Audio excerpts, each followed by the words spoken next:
எனதருமை சொந்தங்களுக்கு அன்பான வணக்கங்கள். சென்ற வீடியோவில் இந்த ஆர்ஜி ராதியோட பிறந்த நாளுக்கு என்னோட உறவுகளாகிய உங்களிடமிருந்த வாழ்த்துக்களை பற்றி தான் பார்த்தோம். ஸோ அதை தொடர்ந்து இந்த வீடியோவில் உங்களில் ஒரு சிலர் இந்த ராதிக்கு பிறந்த நாள் பரிசு கொடுத்துருக்காங்க. ஸோ அது என்ன கிஃப்ட், யார் கொடுத்துருக்காங்க அப்படிங்கிறத இந்த வீடியோவில் பார்க்கலாம். இந்த வீடியோ உங்களுக்கு பிடிச்சிருந்ததுன்னா ஒரு லைக் அண்ட் கமெண்ட்டும் பண்ணிடுங்க. நம்மளோட சேனலில் தொடர்ந்து வீடியோஸ் பார்த்துட்டு இருக்க நம்மளோட உறவுகளுக்கு தெரியும், இருப்பதை இல்லாதவர்களுக்கு கொடுத்து மகிழ்கிறது தான் இந்த ராதியோட பழக்கம். அது பிறந்த நாளுக்கு மட்டும் கிடையாது. ராதிகா எப்பப்போ யாராவது உதவி அப்படின்னு சொல்லி கேட்டிருந்தா கூட இல்லை அப்படின்னு சொல்லாமல் உடனே பண்ணக்கூடிய மனப்பக்குவம் இருக்க, உடனே பண்ணுற தைரியமும் இருக்கு. ஸோ உடனே எந்த ஒரு ஹெல்ப் வேணாலும் செய்வாங்க. ஸோ அப்படி தான் சென்ற வருட பிறந்தநாள் அன்னைக்கு இயலாத முதியோர்களுக்கு ஒரு நேர உணவளித்தோம். ஸோ இந்த வருட பிறந்த நாளுக்கு சொந்தம் பந்தம் அம்மா அப்பா யாருமே இல்லாத அநாத ஆசிரமத்தில் வளரும் இளங்குட்டி குழந்தைகளுக்கு ஸோ நம்மளால் ஆர்ஜி ராதி யூடியூப் சேனல்னால் இந்த வருடம் இனிப்புகள் மட்டும் வழங்கப்பட்டது.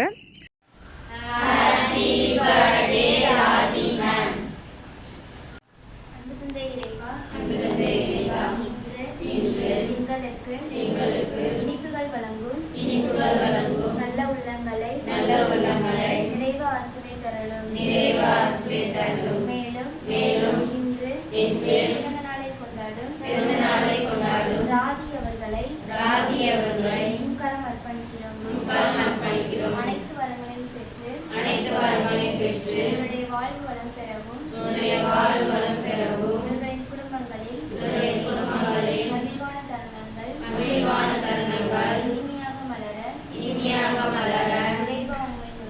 இறைவா உம்மை நோக்கி மன்றாடுகிறோம். ஆமென். ஸோ இதற்கு உதவி பண்ணது மதுரை ஹரி.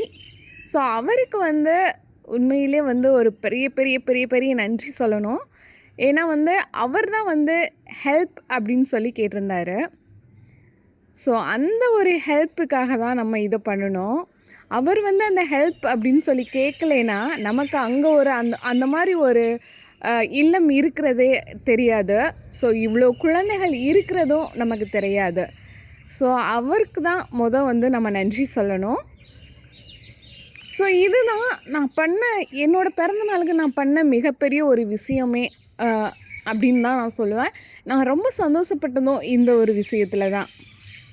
என்னோட பிறந்த நாளுக்கு முதல் கிஃப்ட் பார்த்தோன்னா என்னோட உடன் பிறந்த சகோதரரோட கிஃப்ட்டு தான்.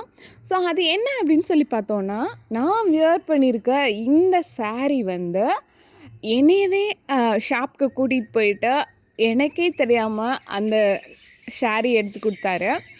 உண்மையிலே நான் எதிர்பார்க்காதது தான் அந்த சாரீ எடுத்து கொடுத்தது. ஸோ ரெண்டாவது கிஃப்ட் என்னோடய அண்ணாட்ட இருந்து கிடச்சிது இந்த ஒரு ஷூ தான். ஸோ நான் எதிர்பார்க்கல, பட் ஆனால் ஷூ வாங்கணும் அப்படின்னு சொல்லிகிட்டு இருந்தப்பயே அந்த ஷூ வாங்கி கொடுத்தாரு. இன்னொரு அண்ணா உடன்பிறவா அண்ணாட்ட இருந்து பர்த்டே அன்னைக்கு இந்த ஒரு ஐஸ்கிரீம் கிஃப்டாக கிடச்சிது. ஸோ அவருக்கும் ஒரு தேங்க்ஸ். என்னோடய ஸ்டூடெண்ட்டை ஸோ எனக்கு கிஃப்ட் பண்ணுது. ஸோ இதுவுமே நான் அன்எக்ஸ்பெக்டட் கிஃப்ட்டு தான், எதிர்பார்க்கல. ரொம்ப நாளாக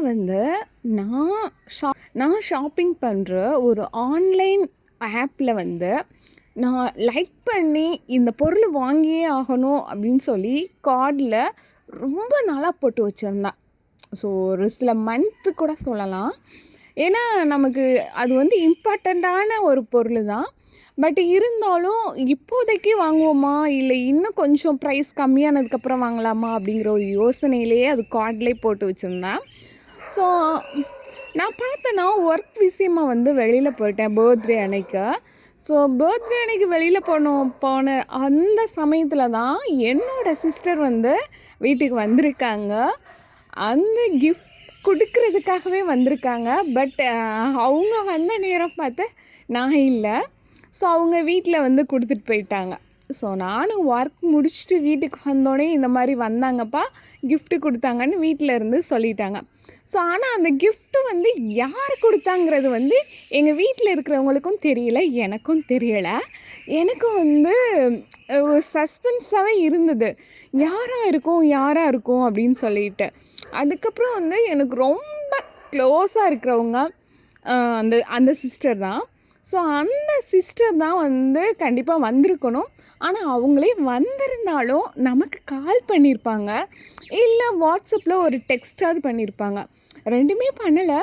ஸோ அவங்கள இருக்குமா இல்லை வேறு யாராவது இருப்பாங்களா அப்படின்னு சொல்லி எனக்கு கொஞ்சம் டவுட்டாக இருந்தது. ஸோ நானுமே அப்புறம் அந்த கிஃப்ட்டு பார்த்தேன். கிஃப்ட்டில் நேம் இருந்தது, பட் அந்த சிஸ்டரோட நேம் வந்து எனக்கு தெரியாது. ஸோ அதனால வந்து ஓகே யாராக இருக்கும், நம்மளே டேரெக்டாக கேட்டுருவோம், நீங்களா சிஸ்டர் அப்படின்னு சொல்லிட்டு வாட்ஸ்அப்பில் ஒரு டெக்ஸ்ட்டை தட்டி விடுவோமேன்னு தட்டி விட்டேன். ஸோ தட்டி விட்டோடனே அடுத்த செகண்டே அந்த சிஸ்டர் தான் கால் பண்ணினாங்க. கால் பண்ணிவிட்டு, ஆமாம் சிஸ்டர், மார்னிங் நான் தான் வந்தேன், நீங்கள் இல்லை, அதனால வீட்டில் அப்பா இருந்தாங்க, அப்பாட்ட கொடுத்துட்டு போனேன் அப்படின்னு சொன்னாங்க. ஸோ எனக்கு ரொம்ப அன்எக்ஸ்பெக்டடு, நான் எதிர்பார்க்கல. ஏன்னா சிஸ்டர்லேருந்து எனக்கு கிஃப்ட்டு மற்றபடி நிறையா திங்ஸ் கூட வந்திருக்கும். பட் ஆனால் சிஸ்டர் என்ன பண்ணுவாங்கன்னா தம்பிகிட்ட இல்லைன்னா பாப்பாட்ட கொடுத்து விடுவாங்க. ஃபஸ்ட் டைம் வந்து சிசி வந்திருக்காங்க, பட் நான் தான் மிஸ் பண்ணிக்கிட்டேன். ஸோ கூப்பிட்டு வீட்டுக்குள்ளே உட்கார வச்சு டீ, காஃபி, கூல்ட்ரிங்க்ஸ் ஏதாவது கொடுத்துருக்கணும். பட் நான் வீட்டில் இல்லாமல் போயிட்டேன். எனக்கு அதான் கொஞ்சம் வருத்தமாக இருந்தது. அதுக்கப்புறம் அவங்கக்கிட்ட கொஞ்சம் நேரம் பேசிவிட்டு, அவங்களும் சரி சிஸ்டர் நீங்கள் கிஃப்ட்டு பார்த்துட்டிங்களா, பார்த்துட்டு எப்படின்னு சொல்லுங்கள் அப்படின்னாங்க. அதுக்கு முன்னாடி ஒரு வார்த்தை சொன்னாங்க. என்னென்னா, நான் ஒரு கிஃப்ட்டு ஒருத்தவங்களுக்கு ப்ரெசென்ட் பண்ணுறேன்னா அந்த கிஃப்ட் வந்து அவங்களுக்கு வந்து அது ஞாபகார்த்தமாக இருக்கணும். எப்போவுமே அது வந்து ஞாபகமாக இருக்கணும். ப்ளஸ் வந்து அவங்களுக்கு யூஸ்ஃபுல்லான திங்ஸாக இருக்கணும். ஸோ அந்த மாதிரி தான் நான் கிஃப்ட் பண்ணுவேன் அப்படின்னு சொன்னாங்க. மேபி வந்து நானுமே அப்படி தான் பார்த்து ஒரு ஆளுக்கு கிஃப்ட் பண்ணணும்னா, ஸோ சிஸ்டரும் அதே மாதிரி தான் மெயின்டைன் பண்ணுறாங்க. ஸோ ஆனால் இந்த கிஃப்ட்டு வந்து அவங்களுக்கு பிடிக்கும் சிஸ்டர் அப்படின்னு சொன்னாங்க. பிடிச்சாலும் பிடிக்கலாட்டியும் கிஃப்ட்டுன்னு ஒருத்தவங்க கொடுத்தோன்னே அன்பாக கொடுக்கும்போது அது பிடிக்கலை அப்படின்னு சொல்ல முடியாது. ஸோ ஓகே சிஸ்டர், நான் பார்க்குறேன், பார்த்துட்டு கூப்பிட்றேன் அப்படின்னு சொன்னேன். அவங்களும் பார்த்துட்டு என்னங்கிறத ரிப்ளை பண்ணுங்க அப்படின்னாங்க. கண்டிப்பாக சிஸ்டர் அப்படின்னேன். அதுக்கப்புறம் பார்த்தோன்னா வீட்டில் கொஞ்சம் ஒர்க் இருந்ததுனால அந்த ஒர்க்கெல்லாம் பார்த்துட்டு எனக்கு அந்த கிஃப்ட்டை ஓப்பன் பண்ணவும் டைம் இல்லை. ஸோ அப்புறம் கொஞ்சம் ஒரு 1 ஹவர், அதுக்கப்புறம் வந்து 1 ஹவர் பேக்கில் வந்து நான் வந்து ஓப்பன் பண்ணேன். 1 ஹவர் என்னது ஸோ ஓப்பன் பண்ணும்போது தான் எனக்கே வந்து அன்எக்ஸ்பெக்டடு, அப்பா என்னடா நம்மளே இந்த கிஃப்ட்டு வந்து வாங்கணும்னு இருந்தோம். பட் ஆனால் வந்து இப்போது சிஸ்டர்கிட்ட இருந்து இந்த கிஃப்ட் வந்ததே வேறு லெவல் தான் அப்படின்னு. அதுக்கப்புறம் பார்த்தோன்னே ஃபஸ்ட்டு வந்து அதை ஒரு கிளிக் எடுத்துகிட்டு என்னோடய இன்னொரு சிஸ்டருக்கு அனுப்புனோடனே நான் எதுவுமே சொல்லலை, இவங்க கொடுத்தாங்க அப்படி இப்படி எதுவுமே சொல்லலை. அந்த கிளிப்பை மட்டும் அனுப்புனோடனே அவங்க சொன்னாங்க, சிஸ்டர் இது நீங்கள் வாங்கணும்னு நினச்சிங்கல்ல, எவ்வளோ நாளாக சொன்னீங்க, வாங்கிட்டீங்களா அப்படின்னு சொல்லி கேட்டாங்க. இல்லை நான் வாங்கலை சிஸ்டர், இது வந்து இன்னொரு சிஸ்டர் வந்து ப்ரெசென்ட் பண்ணியிருக்காங்க அப்படின்னு. பார்த்தீங்களா உங்களை எந்த அளவுக்கு புரிஞ்சு வச்சுருக்காங்க அப்படின்னு சொன்னாங்க. பட் ஆனால் வந்து நான் வாங்கணும்னு சொன்னது ஒரு சிஸ்டர்கிட்ட, ஆனால் அந்த கிஃப்ட்டு வந்தது இன்னொரு சிஸ்டர்கிட்ட இருந்து. ஆனால் உண்மையிலே வந்து அன்எக்ஸ்பெக்டட் தான் அந்த கிஃப்ட்டு. அதுவும் இல்லாமல் வந்து நான் இந்த அமௌண்ட்டில் வந்து சேவ் பண்ணுற மாதிரி இப்படி தான் வாங்கணும்னு நினச்சேன். ஸோ அந்த மாதிரியே கொடுத்துருக்காங்க. ஸோ அவங்களுக்கு ஒரு தேங்க்ஸ். அதே மாதிரி வந்து அந்த ஃபேமிலியில் இருக்கிற அண்ணா வந்து ரொம்ப வந்து நம்மளோட ஜல்லிக்கட்டில் ஃபேமஸான அண்ணா. மஞ்சு விரட், ஜல்லிக்கட்டுன்னு சொல்கிறத விட மஞ்சு விரட்டு. ஸோ மஞ்சு விரட்டில் வந்து ஃபேமஸான காளைகளின் காதலன் அஷார் அண்ணா. ஸோ அவங்களோட ஃபேமிலியிலேருந்து தான் நமக்கு அந்த கிஃப்ட் வந்திருக்கு. ஓகே, கிஃப்ட்டு நம்மக்கிட்ட வந்துருச்சு. இந்த கிஃப்ட்டுக்காக வந்து ப்ரைஸ் வந்து நம்ம போட்டுடலாம். அதாவது ஃபஸ்ட்டு வந்து போட்டுடலாம், இந்த மணி பேங்க்கில் போடலாம் அப்படின்னு சொல்லி பார்த்தா. ஸோ ஃபஸ்ட்டு என்ன அமௌண்ட் இருக்குது அப்படின்னு சொல்லி பார்க்கும்போது பார்த்தோன்னா, அந்த இதில் வந்து 500 கொடுத்துருந்தாங்க. ஓகே 500 போட்டுடலாம் அப்படின்னு சொல்லி பார்த்தா. ஸோ அடுத்து பார்த்தோன்னா ஒரு 100 கொடுத்துருந்தாங்க. சரி ஓகே 500 + 100 600 போட்டுடலாம் அப்படின்னு சொல்லி எடுத்து ரெடியாக வச்சுருந்தேன். உடனே வந்து என் அண்ணன் பொண்ணு வந்துட்டு, அத்தம்மா ஹாப்பி பர்த்டே அப்படின்னு சொல்லிச்சு. தேங்க்யூ செல்லம், தேங்க்யூப்பா அப்படின்னு சொல்லிட்டு அப்புறம் வந்துட்டு சரி வந்துட்டேன், வளர்கிற பிள்ளைக கையில் கொடுத்து வாங்கினா எல்லாமே வந்து வளரும்னு சொல்லுவாங்க இல்லையா. ஸோ அதனால வந்து அந்த வளரும் குழந்தைங்கிறனால அந்த பாப்பா கையில் கொடுத்து, இந்த வந்துட்ட பாப்பா நீயே வந்து இந்த பேங்க்கில் வந்து இந்த மணியை போட்டுரு அப்படின்னு சொன்னேன். அத்தம்மா சரி கொடுங்க அப்படின்னு சொல்லிட்டு அது வாங்கி போட்டுச்சு. வாங்கி போட்டுட்டு ஒவ்வொரு தடவையும் சிரிச்சிச்சு. அப்புறம் லாஸ்ட்டாக வந்து ப்ளைன் கிஸ்லாம் கொடுத்தது. ஸோ அதை முடிச்சுட்டு உண்மையிலே வந்து எனக்கு வந்து ரொம்ப ரொம்ப ரொம்ப யூஸ்ஃபுல்லான ஒரு கிஃப்ட்டு. அதுக்கப்புறம் பார்த்தோன்னா அடுத்த கிஃப்ட்டு, என் கூட ஒரு அக்கா பிறக்கலையே அப்படின்னு சொல்லி ரொம்பவே ஏங்கியிருக்கான். சம்டைம்ஸ் வந்து எங்கள் அம்மாட்ட கூட கேட்டிருக்கேன். ஸோ அண்ணனுக்கு வந்து தம்பி இருக்கான், எனக்கு மட்டும் ஒரு பொண்ணாக பெற்றுட்டேன், நான் கடைக்கெல்லாம் போகும்போது எனக்கு யாருமே இல்லை, நான் மட்டும் போகிறதுக்கும் தனியாகவும் என்னை வளர்த்து பழக்கலை அப்படின்னு சொல்லி நிறைய தடவை சொல்லி கேட்டிருக்கேன், அழுதுருக்கேன். ஒரு தங்கச்சி இல்லை, அக்கா இல்லை அப்படின்னு சொல்லி ஒரு ஃபீல் பண்ணியிருக்கேன். ஸோ அந்த இடத்த வந்து என்னோட அந்த பாக்கிய லக்ஷ்மி சிஸ்டர் வந்து ஃபீல் பண்ணியிருக்காங்க. உண்மையிலே சொல்ல முடியாத வார்த்தைகளால். ஸோ வந்து எனக்கு எது பிடிக்கும் எது பிடிக்காது அப்படின்னு சொல்லிட்டு ஒன்று ஒன்றா பார்த்து செய்வாங்க. இன்னமும் அப்படி தான் செஞ்சிகிட்ருக்காங்க. சப்போஸ் அவங்க ஏதாவது கடைக்கு போயிட்டு அவங்களுக்கு ஏதாவது வாங்க போனாலுமே, சிஸ்டர் இதை பாருங்களேன், இது நல்லா இருக்கா, இது ஓகேவா அப்படின்னு சொல்லி கேட்பாங்க. ஸோ அவங்களுக்கு எதுவும் வாங்குறதா இருந்தாலும் சரி, இல்லை எனக்கு வாங்குறதா இருந்தாலும் சரி, அதை எனக்கு கால் பண்ணியோ இல்லை டெக்ஸ்ட் பண்ணியோ வீடியோ கால் மூலமாவோட என்கிட்ட கேட்பாங்க. ஸோ என்னை கேட்காம எந்த இதுவுமே டிசிஷன் எடுக்க மாட்டாங்க. ஸோ நானும் அதே மாதிரி தான், அவங்கள கேட்காம எதுவுமே பண்ண மாட்டேன்.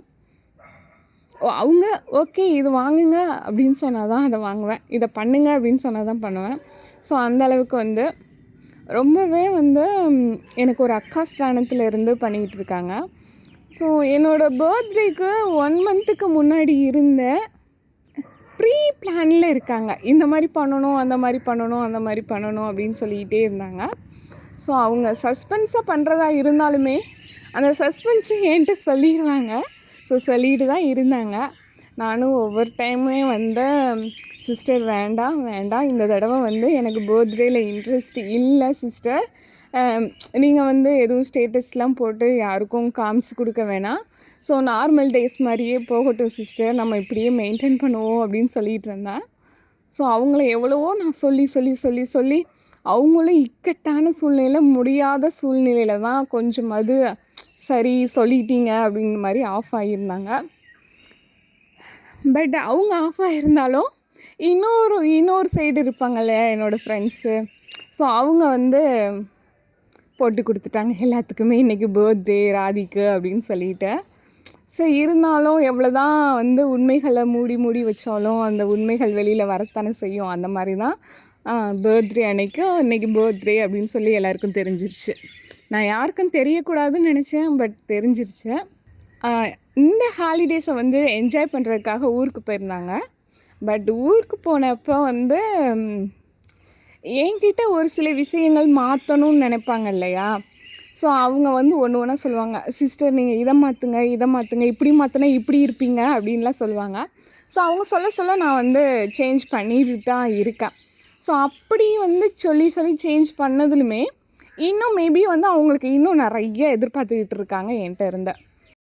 அதுக்கு தான் அவங்களோட கிஃப்டை வந்து என்ன பண்ணிட்டாங்கன்னா, இந்த மாதிரி எக்கச்சக்க கம்மல்ஸ் வந்து வாங்கிட்டு வந்திருக்காங்க. ஸோ எக்கச்சக்க கம்மல்ஸை ஸோ எதிர்பார்க்காத அன்எக்ஸ்பெக்டடு தான். பட் ஆனால் அவங்க வந்து கேட்டிருந்தாங்க, ஷாப் போயிட்டு இந்த கம்மல் அழகாக இருக்கா, இந்த கம்மல் நல்லா இருக்கா ஒவ்வொரு கம்மலை கேட்டாங்க. பட் ஆனால் அது வந்து எனக்கு அப்படிங்கிறது தெரியாது. ஸோ அவங்க வந்து கிஃப்ட் பண்ணதுக்கப்புறம் தான் தெரிஞ்சுது அந்த கம்மல் ஃபுல்லாக எனக்கு அப்படின்னு சொல்லிட்டு உண்மையிலே தேங்க்ஸ் சொல்கிறதுக்கு வார்த்தை இல்லை சிஸ்டர். கம்மல் வாங்கிட்டு வந்தது என்னமோ சிஸ்டர் தான். ஆனால் அந்த கம்மலை பேக் பண்ணி அழகாக ஹார்ட்டின்லாம் போட்டு கலர் ஹார்ட் போட்டதெல்லாம் வந்து சிஸ்டரோட பையன். ஸோ 2 பேருமே இன்வால்வ் ஆகி வந்து இந்த கிஃப்ட் பண்ணியிருக்காங்க. உண்மையிலே வந்து அன்எக்ஸ்பெக்டட் தான். பட் ஆனால் வந்து அந்த கிஃப்ட்டை பிரிக்க பார்த்தோன்னா கவராக தான் வந்திருந்தது. ஸோ அந்த குட்டி பையன் எவ்வளோ ஒரு நாலேஜாக லாஜிக்காக வந்து அந்த கிஃப்ட்டு வந்து பேக் பண்ணியிருக்கான். ஸோ உண்மையிலே தேங்க்ஸ்டா தம்பி. உண்மையிலே நான் எதிர்பார்க்கல. ஸோ பர்த்டேன்னு தெரியாமையே வந்து இத்தனை கிஃப்ட் வந்தது. உண்மையிலே மிக்க நன்றி. வாழ்த்திய நல்ல உள்ளங்களுக்கும் பரிசு பொருட்களை வழங்கிய அன்பு உள்ளங்களுக்கும் இயலாதவர்களுக்கு இயன்றதை கொடுத்து உதவிய அந்த உள்ளத்திற்கும் மிக்க நன்றி. இதோட இந்த வீடியோ நிறைவு பெறுகிறது. மீண்டும் அடுத்த வீடியோவில் சந்திப்போம்.